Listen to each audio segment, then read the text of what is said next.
Зеленский. Ресейдің Украинадан кейінгі мақсаты Қазақстанға оқ жаудыру. Украина президенті Владимир Зеленский алғаш рет Орталық Азия бұқаралық ақпарат құралдарына, атап айтқанда Қазақстан, Өзбекстан және Қырғызстан журналистеріне орыс тілінде сұхбат берді.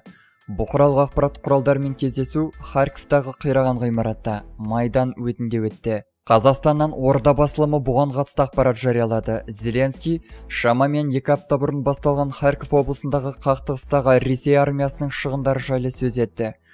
Ұрыста бір украиналық сарбазға 8 ресейлік әскер қарсы келгенін айтты.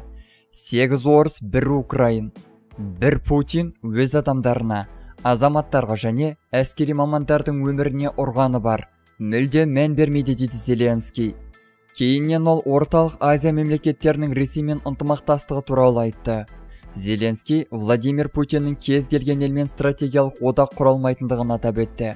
Сіздердің бәріңізге 100% оқ жаудырады. Бүгінгі таңда ұжымдық қауіпсіздік туралы шарт ұйымы және тағы да басқалар сіздің елдеріңізге әсер ету мүмкіндігі деді Зеленский. Ол Ресейдің ең жақын мақсаттарының бірі Балтық елдері, Молдова Республикасы және Қазақстан екенін айтты.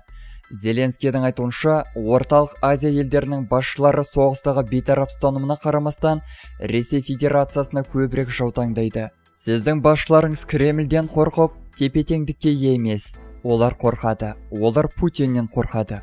Сіздің елдеріңіз мені шақыруға сескенеді. Сіздердің елдеріңізде болғанымның өзінен қорқады деді Украин басшысы. Құрметті көрермендер, пікірлеріңізді күтеміз.